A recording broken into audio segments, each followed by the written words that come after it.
Olá, sou o Padre Joãozinho, estamos aqui com o programa Rema, hoje recebendo pela segunda vez Edson Oliveira. Tudo bem, Edson? Tudo bem, Padre. Você esteve aqui no outro programa falando sobre temperamento sanguíneo, colérico. Tempero da vida, né? Tempero da vida. Olha, é bom título para um livro, hein? Sim. O tempero da vida, o temperamento controlado pelo Espírito.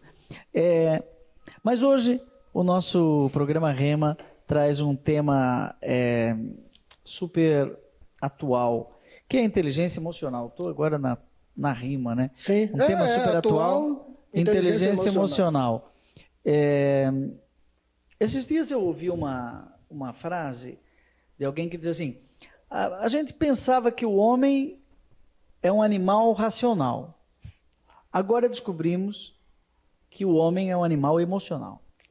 E que para aprender alguma coisa, a gente aprende 20% pela razão e 80% pela emoção. Inclusive, recordar é um fato emocional. Você só lembra do que você ama. As outras coisas você esquece. Interessante isso. O Teorema de Pitágoras eu esqueci. Não é? Nem me pergunta uma coisa dessa aqui. É interessante isso. Você sabe o que é o pi? O número pi? Você estudou isso. De pi, O pi, não é o pi. É igual a... Um negócio, esse aqui é o pi, ó. Mas sim. me explica o que é o pi. Pois é. Na prova você acertou. Sim. E aí, o que é inteligência emocional? É interessante, né, Padre? A forma como o senhor começou, porque assim, houve um tempo atrás, a gente está falando ali 70, sei lá, tudo era QI. Ah, QI. Quociente de inteligência, né? Uhum. Então, os famosos testes de QI, eu lembro com a frustração que eu tive. Ah, esse é mais inteligente que aquele? Meu Deus. Não, e rotulava de fato as pessoas, né? Então, você é burro, o outro não é, e a turma tirava sarro na escola, que antigamente isso não era bullying, né? Ou era e não se dizia que era, né? Então, você era medido por isso, por uma quantidade X, Y, Z, que você era mais inteligente ou menos inteligente que João, Maria e assim por diante. O tempo passou, anos 90, surge, através de Daniel Goleman, né, psicólogo americano, inteligência emocional. Aquele livraço dele. Isso, muito bom por sinal. Já desmembraram hoje já tem muita Celso coisa. Celso Antunes, né? no Brasil, fala de inteligências múltiplas, né? Múltiplas inteligências, sim. E, só um parêntese. Fala-se até de inteligência espiritual. É isso que eu ia falar agora. Então, de 2000 para cá, né, uma doutora também, agora me fugiu o nome dela, Dana Zohar, se não me engano, alguma coisa assim, ela começa a trabalhar a inteligência espiritual.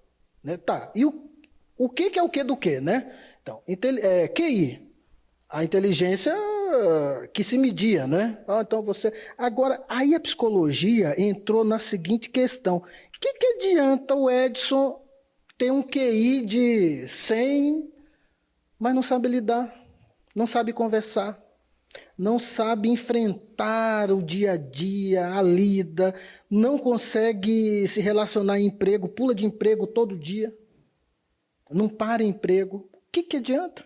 A inteligência emocional. Aí agora, anos 2000, eles estão com essa questão. Tá bom, então tá. O sujeito é inteligente, o cara é PhD, é isso, aquilo, outro. Ok. Ele sabe lidar com as pessoas. Mas e o significado das coisas, ele entende? A CEO, eu não lembro o nome dela, da Microsoft no Brasil, é uma mulher. A maioria das lideranças lá dentro são homens. A CEO, né, é uma mulher. Imagina. E ela deu uma entrevista outro dia em que ela disse uma das principais atribuições dela é contratar e destratar, né, pessoal para a Microsoft, né? E ela disse que em geral ela contrata por competência e demite por atitude. Por atitude. Que não é porque a pessoa é incompetente que ela é demitida. Atitude. É por causa da atitude, inteligência emocional. Atitude ou não atitude, né? Que aí entra a questão da inteligência emocional. E a espiritual, padre, assim, ela é a capacidade de conexão. Então, além da pessoa ser capaz de lidar com as emoções suas e do outro, ela tem que ser capaz de conectar. Vamos lembrar de José do Egito. Não vou contar a história toda, evidente, mas a história de José do Egito, tal, tudo aquilo, ele foi vendido como escravo, tal, tal, tal. No final do livro de José do Egito, o que está escrito lá que eu acho fascinante? Foi para vos poupar a vida que o Senhor me mandou adiante de vós. José fala para os irmãos com medo, achando que iam apanhar, que iam ser presos e tal, tal, e José tira essa da cartola, né? Foi para poupar a vida de vocês que Deus me mandou adiante. Padre, José poderia ter sido um depressivo, poderia ter mandado matar os irmãos, entre aspas, com todo direito, quem sabe? Mas não, ele conecta, ele encerra a vida dele conectando. Então, essa capacidade de criar conexões. Então, é isso que se fala de inteligência espiritual, que é um passo além da emocional. Só que, sem inteligência emocional, é muito difícil você chegar nesse ponto das conexões. Agora, me diga, Edson, por exemplo, Celso Antunes fala de inteligências múltiplas. Uhum. Então, ele pega assim, inteligência geográfica. Então, sim. Né? Tem gente que se situa, né? Não precisa nem de Waze para andar e tal, tem outro que... Impressionante. Totalmente disperso, não tem inteligência geográfica nenhuma. Tem pessoas que têm inteligência matemática, inteligência técnica, mas é incapaz de fazer um discurso. Outro tem uma inteligência da oratória, outro tem uma capacidade de raciocinar muito rápida, outra é uma inteligência física, então são múltiplas. Dizem que Einstein, né? Tinha inteligência matemática, em outras ele ia mal, porque muito desenvolvida numa e pouco na outra. E aí estamos falando de inteligência espiritual e de inteligência emocional. Muito bem, mas sempre inteligência. Sempre inteligência. O que é inteligência? Essa é uma das perguntas que mais inquietam as pessoas. Porque a gente entendeu inteligência como a capacidade de fazer, só o fazer por fazer. Então, poxa, Edson é inteligente, nossa, ele fez isso. Mas a inteligência, ela vai muito além do fazer. A inteligência, o que eu percebo, padre? Eu percebo que ela está muito mais ligada ao ser. Por exemplo, o cara tem a capacidade de não usar um GPS. Eu tenho um amigo que faleceu na pandemia, o Alaô. Impressionante, ele sabia tudo. Não, eu não vou usar GPS, não. Ele fazia assim, não, quer usar GPS, que nada, vamos. E ele chegava. Então, assim, mas ele tinha algo que dava segurança, é isso que eu quero dizer. Ele dava segurança, ele não era um fanfarrão. Vamos lembrar do sanguíneo? Vamos lá. Não, ele transmitia segurança. Eu viajei muito com ele por esse Paraná inteiro. Impressionante a segurança que eu tinha com ele. Ele ia dirigindo e eu não tinha preocupação alguma. Então, a inteligência é essa capacidade de transmitir segurança naquilo que você faz. Interessante, né? Se nós pegarmos os dons do Espírito Santo, tem um dom que é o dom da inteligência. Né? Em latim, inteligência vem de intus legere. É a capacidade de ler o interior, como você disse aí, da essência, daquilo que a pessoa é em si. Então, intus legere seria ler. Mas tem outras palavras. Tem o dom da ciência, tem o dom da sabedoria, tem o dom do conselho. Parece tudo a mesma coisa. Né? E existe essa confusão, de fato, às vezes. Poxa, então o dom do conselho... Mas quem dá conselho não é alguém que é inteligente? Tem que ter uma certa inteligência, vamos dizer assim. Alguns chamam, ao invés de inteligência, dom do entendimento. Entendimento, no caso. Então, mas por isso que eu gosto de pensar nessa inteligência como essa capacidade que, além de tudo, ela transmite segurança. O rema, por exemplo. Eu gosto quando o senhor fala. Né? Um dia desse o senhor fez um programa, eu não lembro quem estava, o senhor dizia rema, o rumo, a palavra, a direção. A palavra remo. Sim. Uma pessoa me perguntou assim, padre, o seu programa chama rema, mas não seria remo, que é o da canoa? Sim. Eu falei, tem a ver. Eu fiquei pensando, será que remo tem a ver com rema? E sabe que tem? Porque o remo vem do grego, vem de rema, que ele dá a força e a direção. E a direção. Então, vai nesse caminho a inteligência, né? Então, veja, um erro que muitos pais cometem. Por exemplo, meu filho é burro. Primeiro, rotula. Não existe. Isso não existe. Por que ele é burro? Aí eu, como pedagogo, já enfrentei questões duríssimas com isso. Então, tá. Por que ele é burro? Porque ele não sabe matemática. Aí o pai faz o quê, Padre Joãozinho? Ele fala assim, então, vai fazer reforço de matemática. Tá errado. Primeiro, pai, e aqui eu sou pai, um conselho para você que é pai.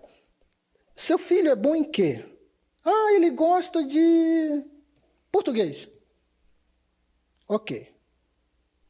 Contrata um professor de português para ele virar PhD em português. E a matemática, vai abandonar? Não, faz um acordo com ele, negocia com ele. Não adianta enfiar na cabeça lá daquele piá que ele tem que aprender matemática. Aqui, eu vou colocar 2 filhinhas da inteligência para você, como psicopedagogo, me ajudar. Uma é a competência e outra é a habilidade.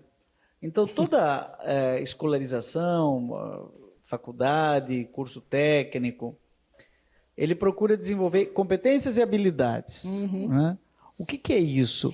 Você diz assim, vou fazer um teste de QI ou de QE para descobrir qual é a competência e qual é a habilidade. Tem diferença? Tem, porque a habilidade, ela está no... Vamos pegar da competência primeiro. A competência, vamos dizer assim, é o técnico. Né? Eu sou competente nisso aqui. Eu tenho um diploma, eu estudei, eu me preparei e tal. A habilidade vai muito além do que isso.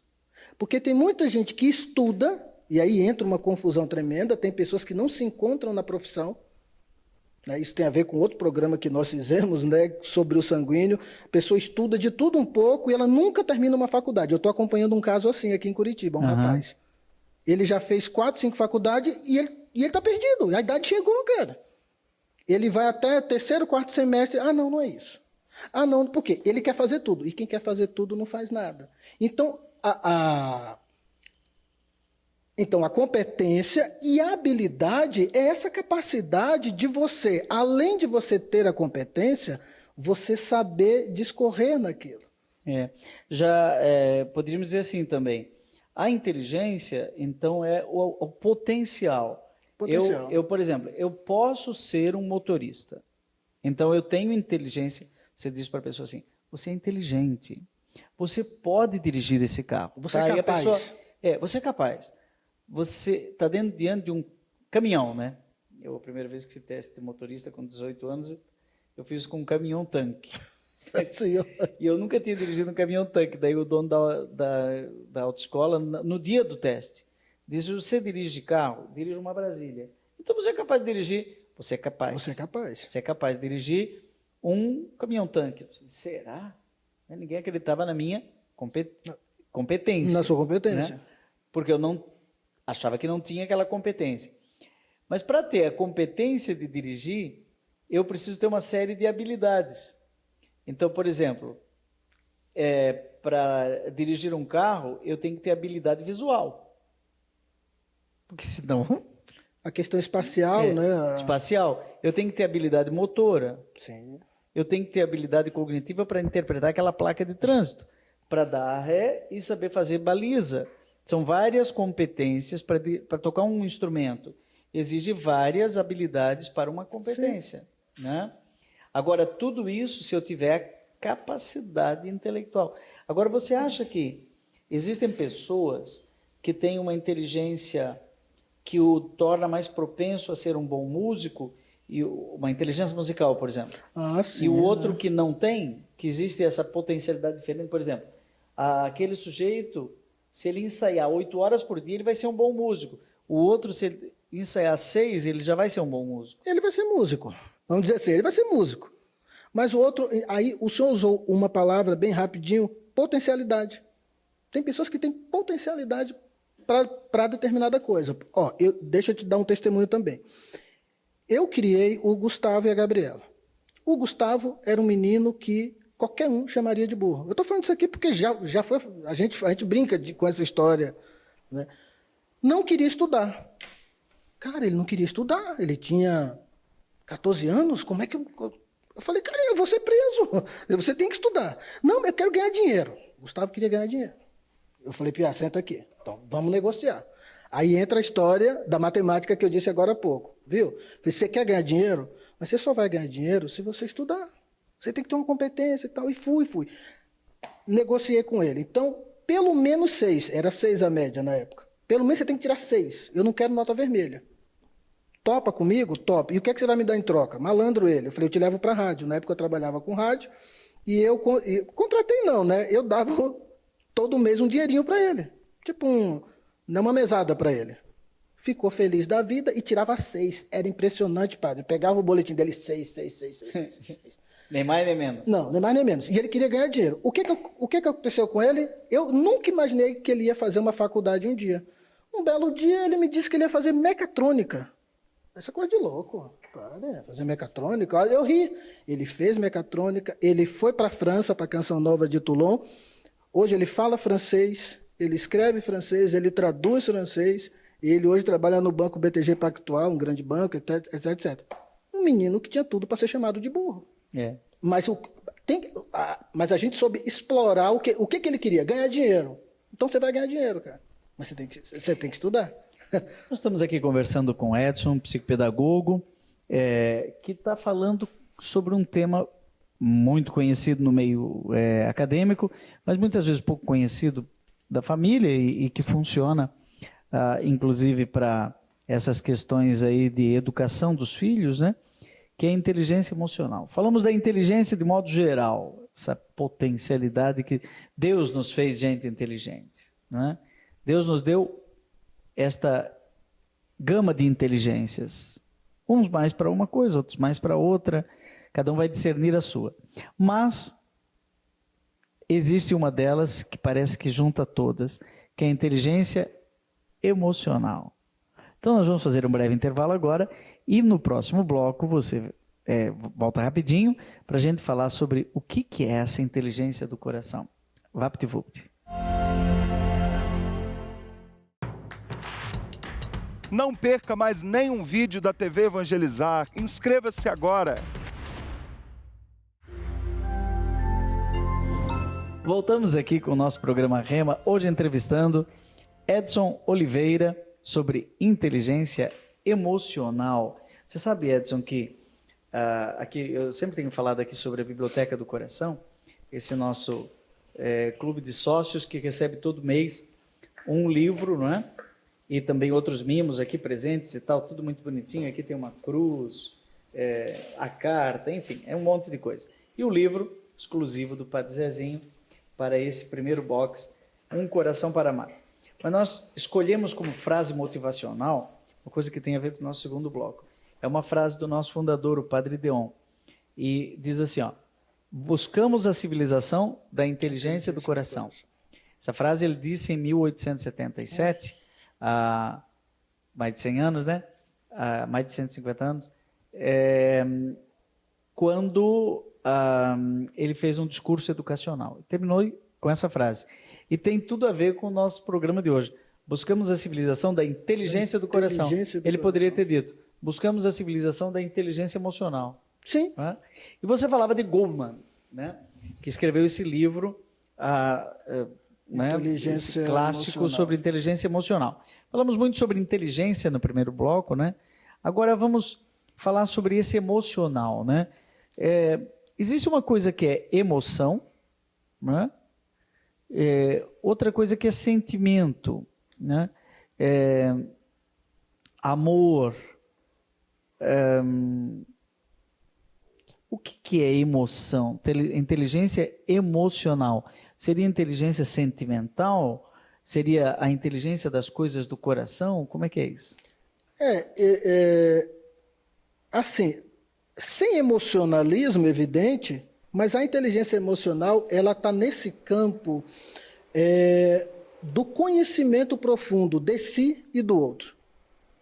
É você ser capaz de entrar no mistério do outro. Acho que aqui a palavra mistério é importante, porque eu sou um mistério. O Senhor é um mistério, né? Tanto somos que a gente se assusta com certas atitudes nossas. Meu Deus, como é que eu fiz isso, né? Mas como que eu fui capaz de fazer aquilo? E eu nem estou dizendo de coisas graves, não. Às vezes, aqueles destemperos do dia a dia, de repente você se pega ali tendo um rompante de agressividade ou de passividade demais. Também essa questão da emoção, ela está ligada com uma palavra que está na moda também, que se fala muito, empatia. Ah, isso. Ia perguntar justamente isso. Empatia. Aí os entendidos, eles vão dizer que essa capacidade de se colocar no lugar do outro. A inteligência emocional, ela é isso e é um pouco mais que isso. Porque é mais do que, além de se colocar no lugar do outro, é você ser capaz de ter sentimentos nobres pelo outro e por você também. Né? Os padres, por exemplo, imagino que vocês já ouviram tantas confissões de pessoas que não perdoam a si próprio. A pessoa simplesmente ela não se perdoa.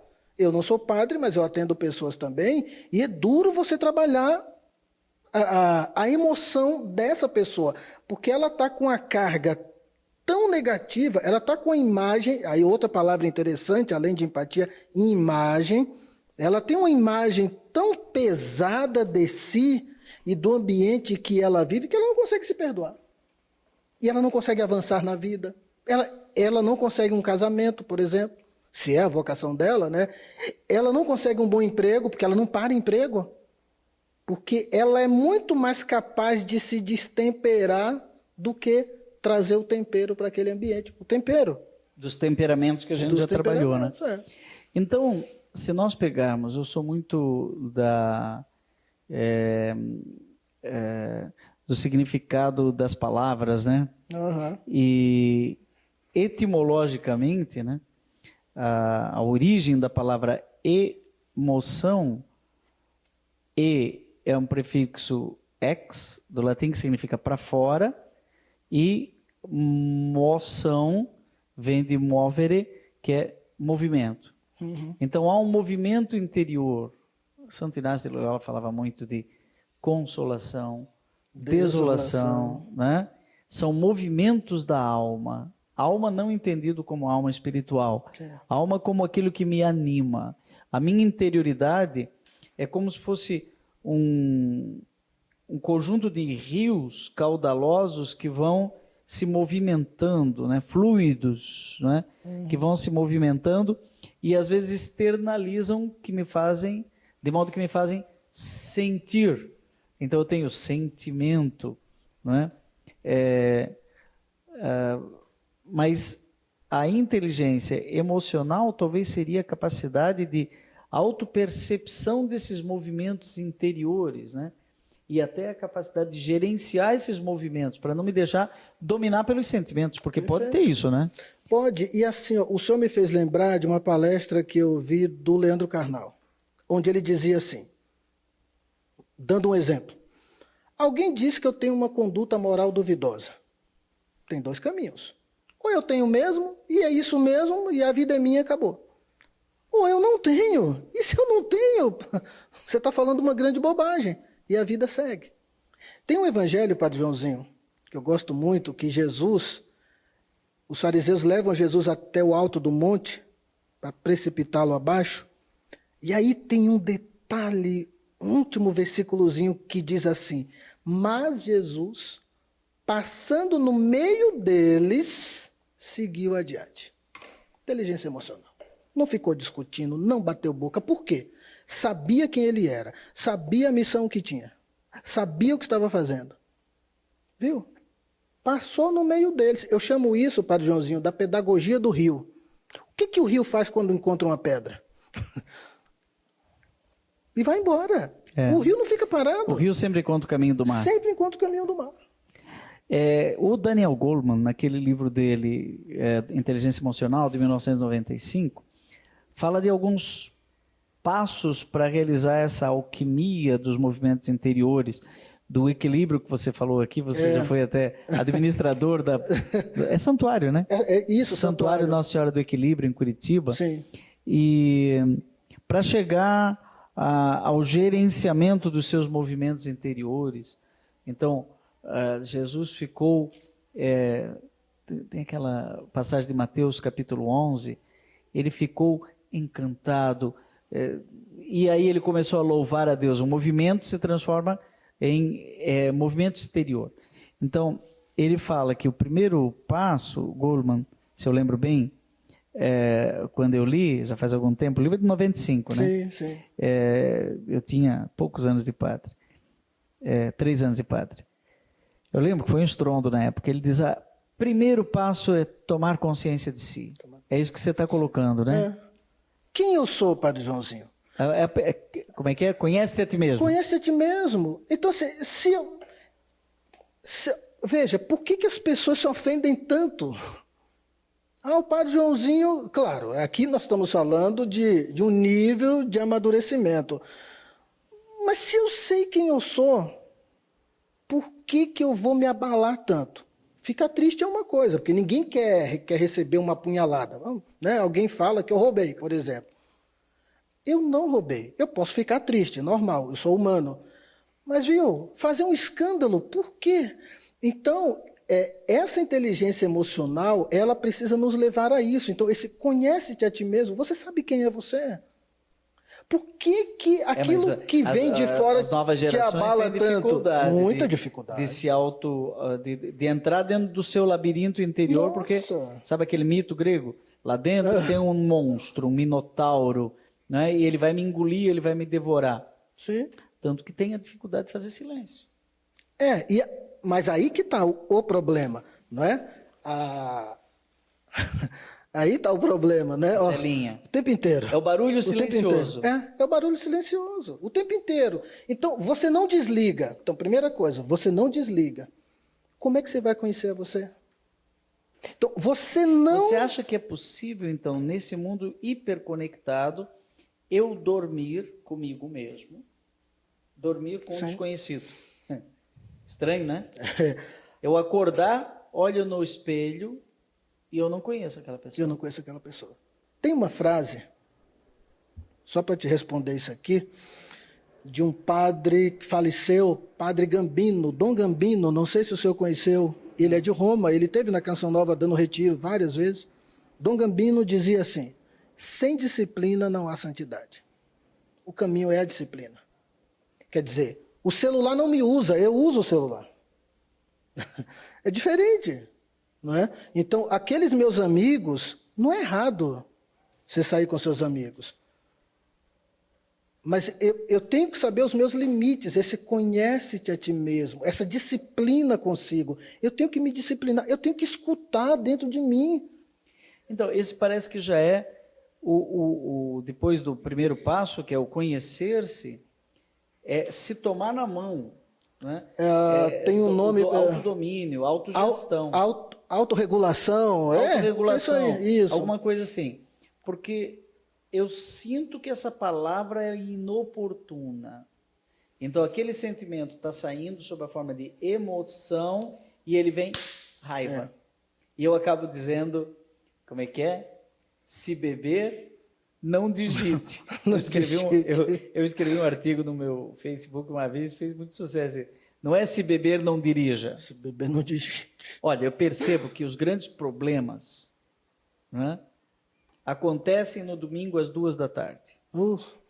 As pessoas saem do grupo da família, né, coloca lá no grupo qualquer coisa, o cunhado, não sei o que e tal. Política, que é o assunto... que é direita, esquerda, não sei o que, e pau, sai do grupo, bebeu, falou, saiu. Né? Por quê? Porque a palavra foi apressada, e uma palavra falada ou uma bala disparada não volta para trás. E aí entra esse cuidado, até falando dessa análise do outro. Por que o outro falou isso para mim? Você sabe que eu sofri por muitos anos, padre, porque meu pai foi alcoólatra. Hoje ele está no céu. E assim, aquilo não entrava em minha cabeça, a bebida, aquela coisa toda, aquela revolta de adolescente, normal. Né? Até o dia que eu, conversando com o meu coordenador na época, ele disse assim, você lembra quando Jesus disse na cruz, Pai, perdoa, eles não sabem o que fazem? Seu pai não sabe o que está fazendo da vida dele. E não teve quem o ensinasse. Pergunta para ele por que ele começou a beber. Perguntei para o meu pai um dia, tomei coragem, meu pai era brabo, nordestino, brabo. Por que o senhor bebe? Ele parou assim, ficou olhando para mim, arregalou o olho e falou assim, uma das poucas vezes que eu vi o olho do meu pai marejar. Ele disse, não sei. Mas como que não sabe? Sabe? Ah, eu bebo desde os 12 anos. Eu falei, como? Seu pai não falava nada? Ele falou assim, não, porque eu fui criado com uma família que não era nem parente. Claro, eu não estou aqui tampando o sol com a peneira. Não estou justificando o erro. Mas veja, ninguém dá o que não tem. Agora, a pessoa sabe... Esses dias teve aqui os freis da Toca de Assis, irmão Cordeiro. Ah, sim, irmão Cordeiro. Irmão João. Uhum. Não é? E eu fiz uma pergunta incômoda para ele, se ele acha que existe um nível de toxicodependência que faz com que a pessoa não seja mais responsável. Então, ele se droga, mas não peca. Por quê? Porque ele não tem capacidade de ir contra. Ele não quer fazer aquilo. Ele, se pudesse fazer, não faria, mas já está fora da capacidade dele. Então, claro, ele vai usar todos os meios para tentar sair, né? Sim. Mas não é que aquilo ali é um ato voluntário. É um ato condicionado. Condicionado. Então ele não tem liberdade. Se não tem liberdade, porque para ter pecado tem que ter consciência, matéria e vontade, né?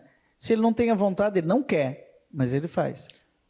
No Alto da Compadecida, que a gente comentou no outro programa, João Grilo, ele viveu a vida enrolando. Era a forma que ele tinha para sobreviver. Aquilo já era involuntário? Provavelmente. E aí, tanto que quando Maria aparece, a Compadecida, ela fala, veja meu filho, com aquela voz solene, não é? Era a única forma que ele tinha para sobreviver. Fernanda Montenegro. Trapaceando. Tá, é pecado? Mas e aí? Quando entra nos 3 pontos... Aí tem um problema que o Papa Francisco disse que o corrupto já não sente que é pecado, ele acha que aquilo é bom, né? Porque ele não tem mais a capacidade de se arrepender. Mas é o tal da consciência errônea, mas se a gente entrar nesse assunto... Não, esse é outro assunto. A gente não vai... Agora, o fato é que a pessoa que se conheceu, conhece suas emoções, conhece seus labirintos interiores... Sim. Ela sabe que ela vai reagir com raiva e talvez até com uma certa violência. Violência, sim. Então ela vai ter que se segurar na mão. É a tal da disciplina. Eu sei até onde eu posso ir. A história do pavio curto. Você sabe que você tem um pavio curto. Começou esse assunto de política, que você sabe que você vai estourar porque um diz que é Lula, o outro é Bolsonaro. Então, foge desse assunto. Eu conheço pessoas que hoje eles não falam em política. Pessoas que brigaram, mas brigaram de rolar no chão mesmo. Por uma questão de inteligência emocional. Por uma questão de inteligência emocional. Para preservar um bem maior, que é, por exemplo, a harmonia em família. Por um bem maior. Conheço, são vários casos.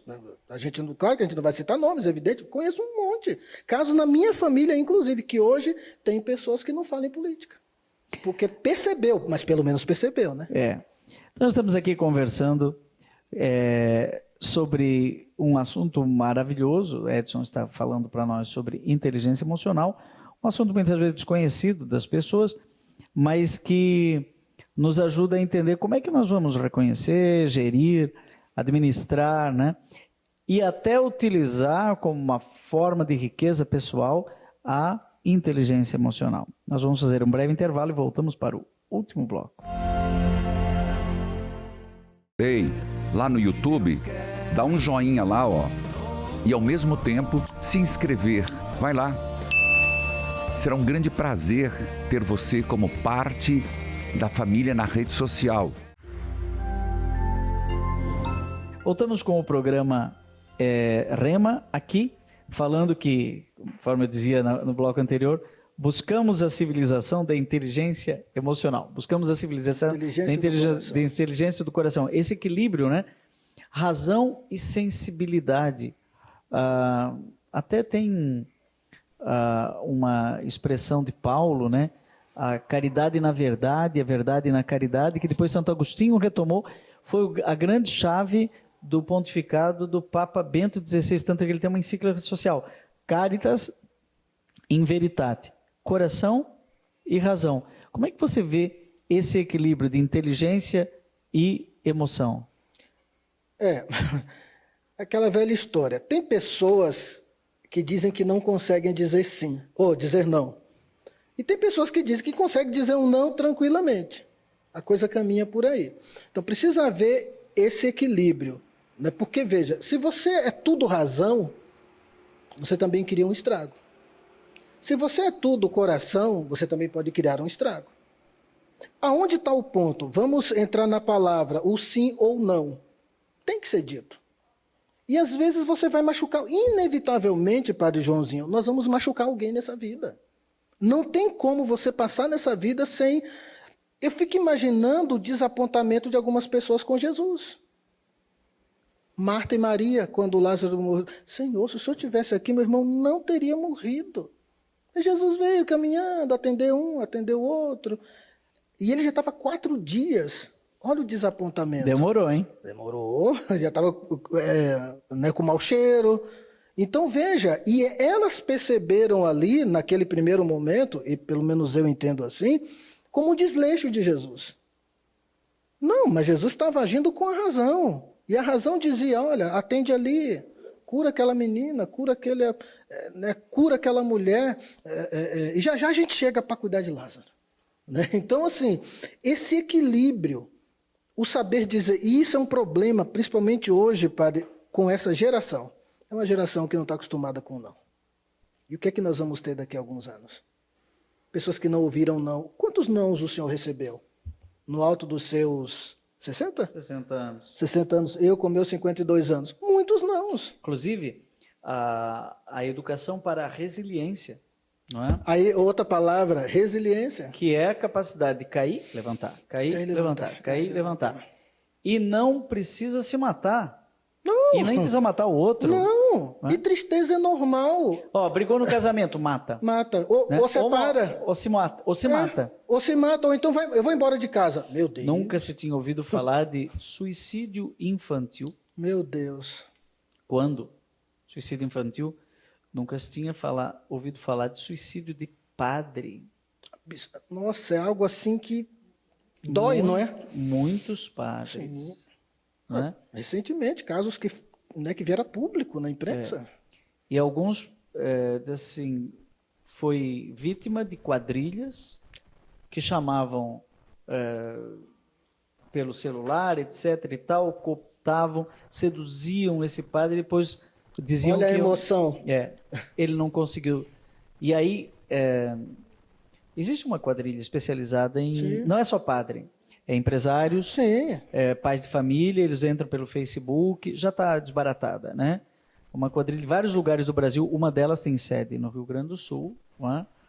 Palestrantes, pregadores. Isso, essa eu sei, porque eu acompanhei muito de perto esse fato com vários colegas sacerdotes, e é bom dizer isso aqui, porque com algum pode acontecer isso, que depois começa a receber ameaças, e na hora que vem a ameaça, é uma coisa forte. É a hora que dá o desespero. E aí se ele não tem uma inteligência emocional, se ele não tem as suas emoções aqui na sua mão, ele pira. Pira, e faz besteira. Teve um que ligou para o advogado de dentro do carro no pátio do shopping center. E o advogado disse, não, fique tranquilo, vem aqui, me traga aqui o seu celular, a gente vai trabalhar. E ele disse, o senhor não está entendendo. Eu não consigo sair daqui de dentro do carro. Travou. Ele travou, sabe? Travou, e eu conheço outro que estava já dando dinheiro para a quadrilha. Nossa, aí... E não conseguiu dinheiro, e ele disse que ia jogar na internet, não sei o que e tal. Se suicidou. Sim, chega na hora padre que a menos. a fonte seca, né? Mas não é só esse caso, né? Assim, 1000 casos que se você vai pesquisar, a pessoa sai de si. Sim. Ela surta, né? E aí por isso que é importante administrar. Existe aquela matriz SWOT, muito conhecida. Força, né, no Fraqueza. mundo. Isso. Uma vez por ano eu faço. Final do ano. Faço Na sua ali- vida pessoal. Sim, faço para minha vida pessoal. Olha lá, né? Força, e chama, não é para o português força, fraqueza, ameaça, fofa, oportunidade. Né? Isso, fofa, né? Não é para o português, é fofa, né? É SWOT em inglês, fofa, né? Força, fraqueza, oportunidade e ameaça. O que eu tenho de força? Gente, isso ajuda a você crescer na sua inteligência emocional. Então, o que eu tenho de força, padre? Deixa eu dizer, a dica prática aqui, porque já estamos no último bloco, né? Agora... Então tem que ser uma coisa prática. Você pegar uma folha de Pega uma papel, folha, né? isso. Eu vou desenhar aqui. Não sei se você já fez isso na sua vida. É muito bom. Faz assim, ó. Faz uma folha de papel, assim, Faz um traçado. e escreve fofa. É fofinho, né? é fofa. Fofa, né? Em inglês é SWOT. Sorte. Fofa assim, ó. Ok? E aí aqui você começa a colocar suas forças. Suas forças. Né? Aqui, fraquezas. Né? Aqui, oportunidades, E as ameaças que você tem. ameaças. Isso é de uma riqueza, Padre Joãozinho. Deixa eu nossa. mostrar aqui agora, ó. Para quem quiser fazer em casa, é isso aqui, ó. Pode parecer uma brincadeirinha, né? Mas funciona. Mas fofa, funciona. Né? Funciona, gente. Então vamos lá, vamos dar um exemplo. Cheguei no fim do ano, Isso. eu com minha esposa, eu com minha comunidade. Pode, inclusive, fazer em família. Ou fazer em família, tá. Vamos lá, vamos fazer assim. Pessoal. Pessoal, né? Então, chegou o fim do ano, força. Opa. Quais as forças que eu tenho? Vamos lá. Na minha alegria, é uma força. Esse ano eu Tive consegui... grandes alegrias. Poxa, e consegui me manter alegre em momentos de... Isso. Venci uma dívida. Venci uma dívida. Estabeleci um emprego. Estabeleceu no emprego. Consegui concluir aquele curso na faculdade. Parei de fumar. Parou de fumar, parou de beber. Parou de beber. Emagreceu, começou a fazer academia com regularidade. Ótimo, tô fez o exame de caminhadinho. saúde. Isso. Fez um check-up. É santo esse cara aqui, já é santo. Agora, Mas se fizer um, já tá bom. agora depois vai nas fraquezas. Quais as minhas fraquezas? Puxa, eu deixo tudo para a última Parei de hora. rezar. Parei de rezar. Comecei, não fui mais na igreja, não me confessei ultimamente. Já faz ano que eu não Oração me confesso. pessoal, nada. Sim. Né? Parei de participar daquela comunidade, aquele grupo de oração, aquela pastoral. Perfeito. Parei de falar eu te amo para minha esposa, para o esposo. Isso é muito sério, porque isso seria o casamento. Fraqueza, comecei a cair numa polarização política boba. Nossa, xingamento. Saí do grupo da família. Saí do grupo da família. Estou muito individualista, muito preocupado com dinheiro. Fraqueza, né? Estou isolado. Isolado. Pronto. Então, forças, fraquezas. Ok. Oportunidades. Aqui está pouco tempo para falar com os filhos. E aí, oportunidades. Eu costumo dizer o seguinte, padre. Você pega as suas forças e aí, qual a oportunidade que essa força me dá? Por exemplo, poxa, esse ano eu consegui viver a verdadeira alegria. Passei por tanto sofrimento e eu não tive depressão, por exemplo. Né? No ano anterior, a fraqueza, a ameaça dele era a depressão. Era depressão. Esse ano eu consegui. Esse ano ele teve alegria. Qual a oportunidade que eu tenho? Manter isso aqui. Então, eu não vou cair em depressão mais. Pô, se eu conseguir um ano, por que eu não consigo no próximo ano? 2025 está vindo, eu vou para frente e eu vou vencer. Então, o pároco convidou para ser da pastoral do dízimo. É uma oportunidade de engajamento. Ele nem está dando bola, mas... Não, estou lá... Não tenho vida de oração. Ou uma oportunidade de um estudo. De um estudo, não estudo bíblico. Ou mesmo de ler um livro. Ler um Inteligência livro, emocional do Goleman. Aqui, ó. Ou a biblioteca a biblioteca do coração, uma oportunidade. Um excelente começo. Uma oportunidade que aparece na vida dele. Por exemplo, oportunidade de, quem sabe, fazer um curso. Poxa, o cara está lá no emprego, naquela mesmice. Até uma pós-graduação. Uma pós-graduação, por que não? E fica naquilo sem evoluir. Às vezes é uma porta que se abre e fecha. Claro. Se ele não aproveitar, se não fizer análise. Eu vivi isso quando eu fiz o meu mestrado. Surgiu a oportunidade, eu agarrei com as próprias mãos. Fui lá e agarrei. Humanamente eu não tinha chance pela minha vida corrida, eu falei, é a hora. Normalmente a oportunidade, quando aparece, é antipática. Porque não É antipática. bem colocado. Porque ela é um... Bom, tem um exemplo que os coaches dão, que eu não vou dar aqui, porque eu acho muito asqueroso, né? Mas é uma coisa antipática, né? Que está passando na sua frente e você diz, nossa, que inoportuna, que coisa mais antipática. Você sabe por que isso? É. O cérebro preguiçoso. Ou autossabotagem também. Autossabotagem, né?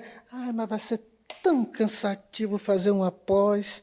Aí a pessoa começa a pensar, olha o valor, mas olha, toda quinta-feira eu tenho que ir lá, quinta-feira é dia do futebol. Meu filho, mude o dia do futebol, pare. E ameaça? Ameaças. Aí é fantástico. Eu costumo dizer que aqui é a hora de você tomar vacina para o próximo ano. O que te ameaça? Por exemplo, eu sou preguiçoso, eu não gosto de ler. Procrastinação. Essa palavra que eu estava procurando. Procrastinação. Padre, eu aprendi que ler não é ler, pegar um livro e ler inteiro. Não. Um homem muito sábio me disse uma vez, leia, nem que seja um parágrafo por dia. Começa com um parágrafo, mas leia todo dia. Disciplina. Escrever é assim também, sabia? Escrever assim também. Uma pessoa me disse assim, eu não sei como é que o senhor escreveu tanto livro, até acho que deu agora 60 livros. Nem o senhor sabe, né? Eu não sei, acho que foi o Querido Igreja Católica, os 60. É porque eu aprendi com um mestre, orientador meu de mestrado, que era o padre João Batista Libânio, que escreveu muitos livros, um jesuíta, Libânio, sim. e ele me dizia assim, olha, um livro é apenas um conjunto de capítulos. Então, seu livro vai ter 7 capítulos. Cada capítulo não é mais do que um conjunto de 10 pontos. Cada ponto não é mais do que um conjunto de 3 ou 4 parágrafos. Então, divida isso e aí diga, quantos parágrafos deu? Ele falava isso para mim. Eu escrevi 3 teses de doutorado assim. Quantos parágrafos deu? Deu 1000 parágrafos. Tá bom. Quanto tempo você tem para terminar? Aí eu tenho 1 ano. Eu quero terminar isso em 1 ano. Tá? Você já está atrasado. Porque qual é o parágrafo que você vai escrever hoje? Só 1. Amanhã, você vai escrever 2 parágrafos. Então, quando você acorda e sabe que você tem que escrever 2 parágrafos, é fácil de alcançar. É fácil de alcançar. Você não tem que escrever um capítulo. Sim. Você vai escrever 2 parágrafos só, devagar e sempre. É a história da lebre e da tartaruga. Agora, se procrastinar, depois de 1 mês você não escreveu nenhum parágrafo, já não chega mais. Não chega. E aí, essa palavra é muito importante, gente. Procrastinar é o quê? É aquela mania de deixar, deixa para amanhã. Mas depois eu faço. Segunda-feira começa aquele regime. Não vai começar. Arrume, tem um livro com esse título. Arrume sua cama pela manhã. Arrume sua cama pela manhã. Eu aprendi com a minha mãe. A primeira coisa, eu também aprendi, a primeira coisa que você tem que fazer é arrumar sua cama. Tem até um vídeo de um general americano, que ele fez uma palestra para os SEALs, que ele fala isso, a primeira coisa que você tem que fazer é arrumar sua cama, porque vai encerrar o dia com aquela boa sensação. Né? Eu já ouvi dizer que não é mais a primeira. Agora, que não é mais a primeira, que é a terceira. Que a primeira coisa que você faz, você deixa ela bagunçada e vai escovar o dente. Depois você vai, toma banho, né? E aí depois, porque diz que quando você tira o seu calor, ele sai. E que não é muito bom você fazer a cama logo. Eu sempre fiz logo que eu acordo. Eu né? também. É costume, né? Não sei acordar acho que é ensino, né? Agora eu estou tentando inverter a ordem, porque eu não sei se é bobagem isso daí, mas enfim, rema também é cultura. Então tem a ameaça de procrastinar e existem outras ameaças, sim, né? Várias ameaças, por exemplo. Externas. É interessante falar disso. Por exemplo, tem gente que dava aquilo que a gente falou agora há pouco. Tudo que os outros falam, a pessoa que se preocupa demais com o que falam. A crítica. A crítica, se preocupa demais. Eu não posso errar uma vez. Você pode errar sim. Você sabe, Edson, que havia uma época que eu escrevia os meus artigos, etc. Agora é tempo de rede social, né? E depois ia ler os comentários. Ah, meu Deus do céu. É terrível, né? Olha, não adianta você mandar comentário nos meus artigos, tá aberto lá para Parou de ler, né? Não leio. Não espere que eu leia, porque eu me blindei. Pode criticar. Blindar. Então, ameaça. É isso. Cara, você tem que se blindar contra essas ameaças. Sabe, crítica. A pessoa me perguntou, padre, mal olhado existe? Eu falei, claro que sim. Claro que sim. Tem gente que te olha com o rabo do mal, olha bom, inveja. olha ruim, inveja. Como Jesus tinha, os fariseus, fazia coisa boa, eles achavam ruim. Pois é, então... Isso são ameaças. E aí tem gente que começa a ver também o demônio em tudo, né? Vamos falar um pouco espiritual só para a gente fechar aqui. Poxa, a pessoa vai na missa, ela comunga, padre, ela reza terço, ela faz um monte de coisa e está com medo do diabo. Porque o diabo... Não, eu não estou negando a ação maligna. Existe. Mas, gente, pelo amor de Deus, aonde está o nosso Deus? Onde que ele está? Para que eu comungo? Para que eu tenho a palavra? Então... O Santo Inácio de Loyola é que dizia, né, que o demônio é o pai da mentira. Então, a das principais mentiras que ele prega é dizer que ele tem poder. E tem muita gente, hoje em dia, nós estamos numa era de muita espiritualidade, né? Todo mundo dando a espiritualidade e tal. Só que é uma coisa muito, muito louca. A pessoa, ela começa a ter medo de tudo. Então, assim, será que é espiritualidade isso? Mas isso é tema de outro programa. Terminamos então, vamos terminando aqui com uma coisa prática. Eu vou mostrar para você como é que ficou. Não tem nada escrito, né? Mas a minha fofa aqui, a minha análise de SWOT é uma sugestão. Vai chegando o fim do ano, não é? Sim, agora já estamos caminhando. Já começa a fazer o seu quadrinho, uma folha de A4. Depois faça a sua programação para o ano seguinte. Eu faço todo ano, a partir das forças, fraquezas, oportunidades e ameaças. Olha, Edson, muito obrigado. Que haja outras oportunidades, né? Sim. Para estarmos aqui, desenvolvemos esses temas gostosos. Falamos de temperamentos no programa anterior e nesse de inteligência emocional. Não se esqueça de se inscrever na Biblioteca do Coração e ter essa oportunidade todos os dias chegando na sua casa. Buscamos a civilização da inteligência e do coração. Fique com Deus e com o Padre Reginaldo Manzotti agora com sua experiência de Deus. Valeu, gente!